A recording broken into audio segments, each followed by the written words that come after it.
విశాఖకు ప్రైవేటీకరణ వ్యతిరేకంగా జరుగుతున్న 10 లక్షల పోస్ట్ కార్డు ఉద్యమాన్ని జయప్రదం చేయండి. విశాఖకు ప్రైవేటీకరణ వ్యతిరేకంగా 10 లక్షల పోస్ట్ కార్డు ఉద్యమంలో సంతకాలు చేయండి. విశాఖకు ప్రైవేటీకరణ జరుగుతున్న 10 లక్షల పోస్ట్ కార్డు ఉద్యమంలో సంతకాలు చేయండి. విశాఖకు ప్రైవేటీకరణ ఆపాలి. విశాఖకు సంతకాలను కేటాయించాలి. సంతకాలను కేటాయించాలి. విశాఖకు 12,000 కోట్ల నిధులు కేటాయించాలి. 12,000 కోట్ల వర్కింగ్ క్యాపిటల్ కేటాయించాలి. విశాఖ ఉక్కు, విశాఖ ఉక్కు, విశాఖకు ప్రైవేటీకరణకు వ్యతిరేకంగా 32 మంది ప్రాణ త్యాగాలతో ఏర్పడిన విశాఖ ఉక్కును కాపాడుకుందాం. 36 ఎకరాల త్యాగంతో ఏర్పడిన విశాఖ ఉక్కును కాపాడుకుందాం. నిర్వాసితులందరికీ శాశ్వత ఉపాధి కల్పించాలి. ఆర్డర్ కార్యక్రమం దగ్గర చేయాలి. విశాఖ ఉక్కు ప్రైవేటీకరణ ఆపాలి. విశాఖ ఉక్కు కార్మికులందరికీ సకాలంలో జీతాలు చెల్లించాలి. విశాఖ ఉక్కు పరిరక్షణకే పోరాడుదాం. విశాఖ ఉక్కు ఆంధ్రుల హక్కు.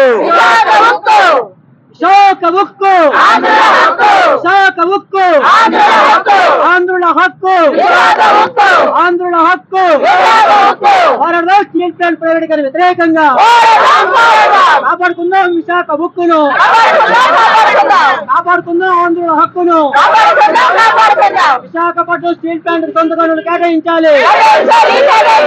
విశాఖపట్నం స్టీల్ ప్లాంట్ 12,000 కోట్ల వెంటనే కేంద్రం మంజూరు చేయాలి. విశాఖపట్నం స్టీల్ ప్లాంట్ కేంద్రం వెంటనే 12,000 కోట్ల మంజూరు చేయాలి.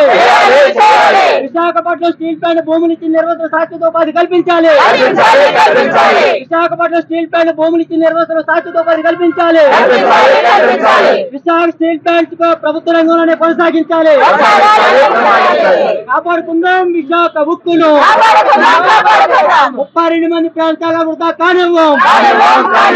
కలిసి రండి, కదలి రండి విశాఖ ఉక్కు పరిరక్షణ కోసం.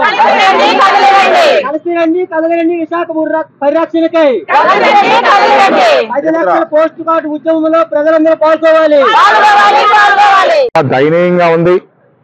ఇవాళ ఉద్యోగులకి జీతాలు ఇవ్వట్లేదు, కాంట్రాక్ట్ కార్మికులకు జీతాలు ఇవ్వట్లేదు, అలాగే నిర్వాసితులకు ఉద్యోగాలు ఇవ్వట్లేదు. ఈ విధంగా హింసిస్తూ ఏదో విధంగా విశాఖపట్నం స్టీల్ ప్లాంట్ని ప్రైవేటు వాళ్ళ చేతుల్లో పెట్టాలని చెప్పి కేంద్ర ప్రభుత్వం భావిస్తోంది. దాంట్లో భాగంగానే ఈవేళ సక్సేనా అనే వాడిని తీసుకొచ్చి ఇక్కడ మేనేజింగ్ డైరెక్టర్గా పెట్టి ఏ విధమైన నిరంకుశ చర్యలు చేపట్టాలో ఆ విధమైన నిరంకుశ చర్యలు జరుగుతున్నాయి. అక్కడ కార్మికులు ఎవరో మాట్లాడడానికి వీల్లేదు. ఎవరైనా మాట్లాడితే వాళ్ళకి షోకాజ్ నోటీసులు, సస్పెన్షన్లు చేస్తున్నారు. ఏదో విధంగా దీన్ని అదానీలకు కట్టబట్టాలని చెప్పి కేంద్ర ప్రభుత్వం తలపరుస్తుంది. ఈవేళ విశాఖపట్నం స్టీల్ ప్లాంట్కి 10,000 కోట్ల రూపాయలు సాయం చేస్తే హాయిగా ఈ రోజు నుంచి అది లాభాల బాటలో నడవడానికి సిద్ధంగా ఉంది. 40 ఏళ్ల పాటు నిరాటంకంగా లాభాల్లో నడిచిన స్టీల్ ప్లాంట్ బీజేపీ ప్రభుత్వం వచ్చిన తర్వాత మాత్రం నష్టాల్లోకి ఎందుకు వెళ్ళింది అనే విషయాన్ని ప్రతి ఒక్కరూ ఆలోచన చేయాల్సిన అవసరం ఉంది. కావాలనే ప్రతి ప్రాజెక్ట్ని కూడా వాళ్ళకి కావలసిన మనుషులకి అమ్ముకోవడానికి, కాలు చౌకగా అమ్ముకోవడానికి దాదాపు 4 లక్షల కోట్ల రూపాయలు విలువైన ప్లాంట్ని కేవలం 30,000 కోట్లకి అమ్మచూపడానికి. ఈవేళ విశాఖపట్నం స్టీల్ ప్లాంట్ ఉన్న అప్పుడు ఎంత? 20,000 కోట్లు. ఈవేళ అదానీకు, అంబానీలు, పెద్ద పెద్ద బడా స్వాములందరికీ కూడా 14 లక్షల కోట్ల రూపాయల బ్యాంకు రుణాలను మాఫీ చేసిన ప్రభుత్వం విశాఖపట్నం స్టీల్ ప్లాంట్కి 20,000 కోట్ల రూపాయలు మాఫీ చేయలేదా అని ఇక్కడ ఉత్తరాంధ్ర ప్రజలు అడుగుతున్నారు. ఉత్తరాంధ్ర ప్రజా సంస్థ తరఫున ఈ పోరాటం నిరాటంకంగా జరుగుతుంది. అందులో భాగంగానే ప్రజలందరినీ కూడా సమైక్యపరచడం కోసం పోస్ట్ కార్డు ఉద్యమాన్ని చేపట్టడం జరిగింది. 10 లక్షల పోస్ట్ కార్డులు ఉత్తరాంధ్ర జిల్లాల నుంచి ప్రధాని మోడీకి పంపుతూ విశాఖపట్నం స్టీల్ ప్లాంట్ని ఎట్టి పరిస్థితులను ప్రైవేటీకరణ చేయడానికి వీల్లేదు అనే ఏకవాక్య డిమాండ్తో ఇవాళ ఉత్తరాలు వెళ్ళడం జరుగుతుంది. ఇప్పటికే దాదాపు 2 లక్షల కార్డులు సిద్ధమైనాయి. వీటిని త్వరలోనే 10 లక్షల కార్డులు పంపిస్తాయి. ఎందుకంటే ప్రజలందరికీ కూడా ఆవేదన ఉంది. ఇదంతా కష్టపడి సంపాదించుకున్న ప్లాంట్ 32 మంది అసూలు పాశారు. అమృతరావు లాంటి మహనీయులు నిరాహార దీక్ష చేసి ఈ ప్లాంట్ను సాధించుకున్నారు. అటువంటి పోరాటం చేసి సాధించుకున్న మన ప్లాంట్ పివి నరసింహరావు గారి టైంలో దీన్ని జాతికి అంకితం చేశారు. జాతికి అంకితమైన ప్లాంట్ని వాళ్ళ పారిశ్రామిక జాతికి అమ్మడానికి మోడీకి ఏ విధమైన హక్కు ఉంది అనేది ఇవాళ ప్రశ్న. దీంట్లో భాగంగానే రాష్ట్ర ప్రభుత్వాన్ని కూడా మేము ప్రశ్నిస్తున్నాం. రాష్ట్ర ప్రభుత్వం ఎన్నికల ముందు కూటమి ప్రభుత్వం చాలా ప్రగల్భాలు పలికింది. గంటా శ్రీనివాసరావు దీనికోసం రాజీనామా చేశారు. పల్లా శ్రీనివాసరావు నిరాహార దీక్షలు చేశారు. చంద్రబాబు నాయుడు స్వయంగా వచ్చి ఈ ప్లాంట్ ఎట్టి పరిస్థితులను కూడా ప్రైవేటీకరణ చెయ్యము అని చెప్పి హామీ ఇచ్చారు. ఆ హామీ మేరకే ఇక్కడ ప్రజలందరూ కూడా కూటమి ప్రభుత్వానికి వాళ్ళ అభ్యర్థులకి ఓటు వేశారు. తీరా అధికారంలోకి వచ్చిన తర్వాత ఇవాళ విశాఖపట్నం స్టీల్ ప్లాంట్ ప్రైవేటీకరణ విషయమే మాట్లాడట్లేదు, ఎవరూ మాట్లాడట్లేదు, ఎవరికి వారు జారుకుంటున్నారు ఈ విషయం వస్తే. ఎందుకంటే మోడీ గారికి వీళ్ళు మాట ఇచ్చారు, ఈ ప్లాంట్ ప్రైవేటీకరణ చేయడం విషయంలో మా ప్రభుత్వం సైలెంట్ గా ఉంటుంది అని ఇచ్చినట్టే కనబడుతుంది. అందువల్ల ఇవాళకైనా సరే మేము డిమాండ్ చేసేది ఏంటంటే చంద్రబాబు నాయుడు గారు కానీ పవన్ కళ్యాణ్ గారు కానీ ఈ ప్లాంట్ ని ప్రైవేటీకరణ చేయబోము అనే ప్రకటన విడుదల చేయాలి. అంతవరకు ఆందోళన కొనసాగుతుంది. అదే సమయంలో 2021లో ఈ ప్లాంట్ ను డిజిన్వెస్ట్మెంట్ చేస్తూ కేంద్ర కేబినెట్ తీసుకున్న నిర్ణయాన్ని కూడా వెనక్కి తీసుకోవాలని చెప్పి డిమాండ్ చేయడం జరుగుతుంది. అలాంటి ప్రజల యొక్క డిమాండ్ గా ఆ రోజు ప్రకృతి సిద్ధంగా కూడా విశాఖ స్టీల్ ప్లాంట్ ని మన సహసిద్ధమైన పోర్టుగా ఇక్కడ ఎంచుకుంది. కానీ పోర్టుకి మనకి స్టీల్ ప్లాంట్ కి ఒక లింక్ ఉండటం మూలాన ఇక్కడ స్టీల్ ప్లాంట్ అనేది ఒక ఎదిగింది. ఇంతమంది ప్రజల యొక్క ఆకాంక్ష అయిన స్టీల్ ప్లాంట్ ని ఈ రోజు ప్రభుత్వం ఉద్దేశపూర్వకంగానే ప్రైవేటు వ్యక్తులకు అప్పగించాలనే దురుద్దేశంతో ఈ విధంగా సొంత గనులు కేటాయించకపోవడం, అదేవిధంగా వాళ్ళ పెట్టుబడికి సంబంధించిన దాంట్లో సహాయం చేయకపోవడం అనేది ఇది దుర్మార్గమైన చర్య. ఇంతకుముందు ఉమ్మడి సంబంధించిన అప్పుడు కోర్టు ఉన్నప్పుడు నరసింహారెడ్డి గారు దీనికి సంబంధించిన దాంట్లో ఈ విశాఖ స్టీల్ ప్లాంట్ కి సొంత గనులు కేటాయించారు.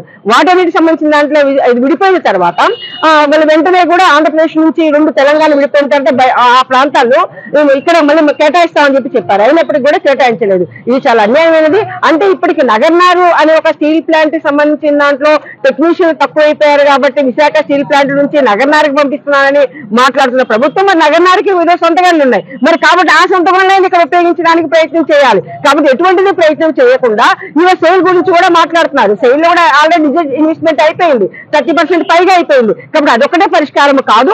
మేమందరం కూడా కోరుతుంది ఏంటంటే విశాఖ స్టీల్ ప్లాంట్ సొంత గనులు ఇవ్వండి. విశాఖ స్టీల్ ప్లాంట్ పెట్టుబడులకు సంబంధించిన దాంట్లో వాళ్ళ రన్నింగ్ క్యాపిటల్ ఇవ్వాలి. ఈ 2 సంబంధించిన డిమాండ్లు ఉన్నాయి. కాబట్టి ఈ రోజు కక్ష సాధింపుగా మైండ్ గేమ్ ఆడుతూ ఉద్యోగస్తులందరికీ కూడా జీతాలు ఇవ్వకుండా రిటైర్మెంట్ వాళ్ళకి అమౌంట్లు ఇవ్వకుండా మీరంతా వాంట్ రిటైర్మెంట్ తీసుకొని మీకు మొత్తం పూర్తిగా డబ్బులు ఇస్తామని చెప్పేసి వీళ్ళందరూ కూడా మూసేసి రేపు ప్రభుత్వం ఈ పరిశ్రమ కూడా నడపదు, ప్రైవేట్ లో కూడా నడపదు. రేపు ప్రభుత్వం ఇది కార్గోకిని ఉపయోగించుకుంటుంది, ఆదాయం లాంటి వాళ్ళకి ఉంటుంది.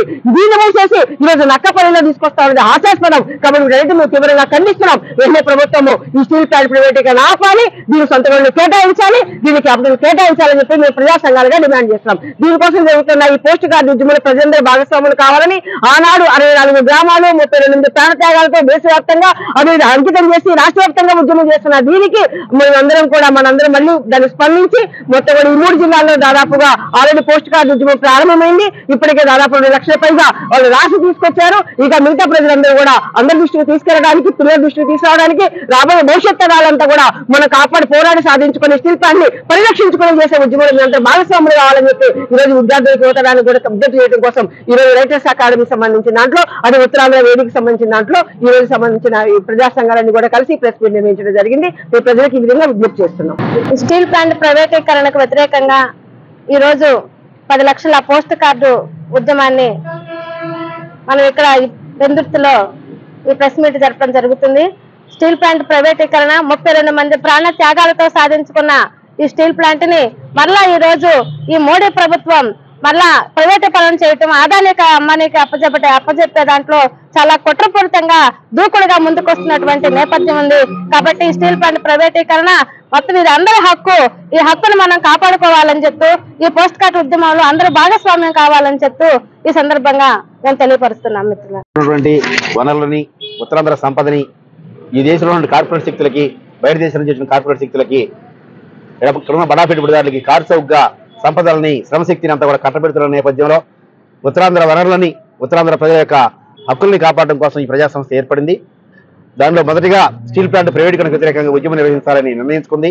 దానిలో భాగంగా 10 లక్షల పోస్ట్ కార్డు ఉద్యమాన్ని ప్రారంభించింది. ఈ రోజు పెందుర్తి ప్రాంతంలో దీన్ని ప్రారంభించడం జరిగింది. పెందుర్తి ప్రాంతంలో ప్రజానికందరూ కూడా ఈ 10 లక్షల పోస్ట్ కార్డు ఉద్యమంలో భాగస్వాములు కావాలని చెప్పేసి కోరుతున్నాం. దీనిలో ప్రధానమైన డిమాండ్లు విశాఖ స్టీల్ ప్లాంట్ ప్రైవేటీకరణ ఆపాలి, సొంత గనులు కేటాయించాలి, 12,000 కోట్లన్నీ కేటాయించాలైతే రన్నింగ్ గ్యాప్ ఇచ్చినట్లయితే పూర్తి స్థాయి లాభాలు రావడానికి అవకాశం ఉంటుంది. మొత్తం కార్మికులందరికీ కాంట్రాక్ట్ కార్మికులు కానీ పర్మనెంట్ కార్మికులందరూ కూడా జీతాలు చెల్లించాలని చెప్పేసి కూడా మేము డిమాండ్ చేస్తున్నాం. అట్లా ఇది మొత్తం ఈ విషయాల మీద ప్రజలకు స్పందించాలని విజ్ఞప్తి చేస్తున్నాం. ఇది ప్రజలకు కూడా చాలా అన్ని రకాలుగా అందుబాటులో ఉండేటువంటి ధరలతోని నాణ్యమైనటువంటి ఒక వినియోగ వస్తువు కూడా ఇలా స్టీల్ ప్లాంట్ ఉంది. అన్ని రకాలుగా దీన్ని కాపాడుకుని ప్రజా ఆస్తి ప్రజలే కాపాడుకున్నారు, ప్రజలే దీన్ని సాధించుకున్నారు. కాబట్టి తిరిగి ప్రజలే దీన్ని కాపాడుతున్న బాధ్యత ఉంది. ఇది కేవలం స్టీల్ ప్లాంట్ కు సంబంధించినటువంటి సమస్యగా అక్కడ పనిచేసే ఉద్యోగ సమస్యగా కాకుండా ఇది ప్రజల సమస్యగా స్వీకరించాలనే ఉద్దేశంతో ఉత్తరాంధ్ర ప్రజా సంస్థ దీన్ని విస్తృతంగా ప్రజలకు తీసుకెళ్లాలని నిర్ణయించింది. కాబట్టి ఈ నిర్ణయాన్ని యావత్ ప్రజానికం బలపరచాలని మేము విజ్ఞప్తి చేస్తున్నాం.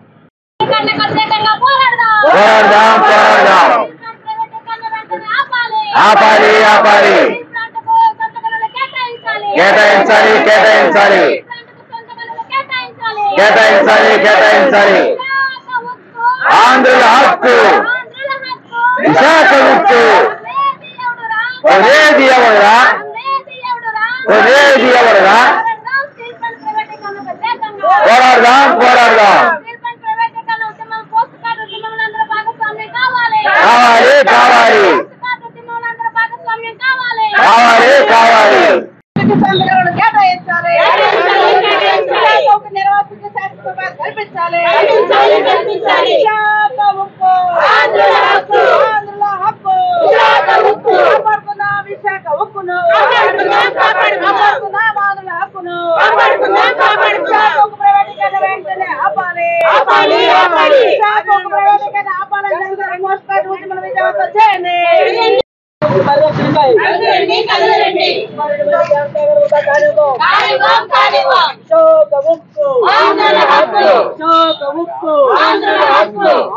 హక్కు విశాఖ ఉక్కు పోరాడదాం కాపాడుకుందాం విశాఖ ఉక్కును, కాపాడుకుందాం ఆంధ్రుల హక్కును. విశాఖపట్నం స్టీల్ ప్లాంట్ సంతకాలను కేటాయించాలి. విశాఖపట్నం స్టీల్ ప్లాంట్ 10,000 కోట్ల కేంద్రం మంజూరు చేయాలి. విశాఖపట్నం స్టీల్ ప్లాంట్ భూమిని నిర్వహణ సాక్షికోపాధి కల్పించాలి. విశాఖపట్నం స్టీల్ ప్లాంట్ భూమిని నిర్వహణ సాక్షికోపాధి కల్పించాలి.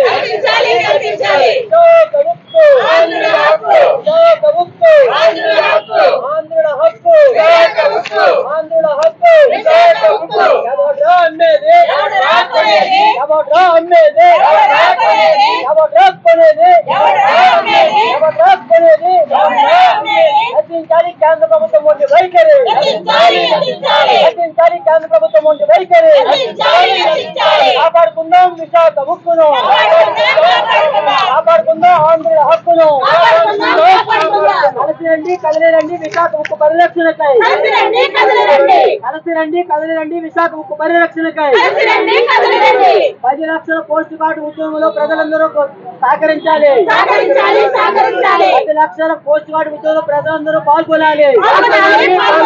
కాపాడుకుందాం ప్రభుత్వ రంగ సంస్థలను, కాపాడుకుందాం ప్రభుత్వ రంగ సంస్థలను, కాపాడుకుందాం విశాఖపట్నం స్టీల్ ప్లాంట్ ను, కాపాడుకుందాం ఉత్తరాంధ్ర ప్రజల జీవనాడి అయినటువంటి విశాఖ స్టీల్ ప్లాంట్ ను. విశాఖ ఉక్కు, విశాఖ ఉక్కు, ఆంధ్రుల హక్కు, ఆంధ్రుల హక్కు. కలిసి రండి కదిలిరండి విశాఖ ఉక్కు పరిరక్షణకై, కలిసి రండి కదిలిరండి విశాఖ ఉక్కు పరిరక్షణకై.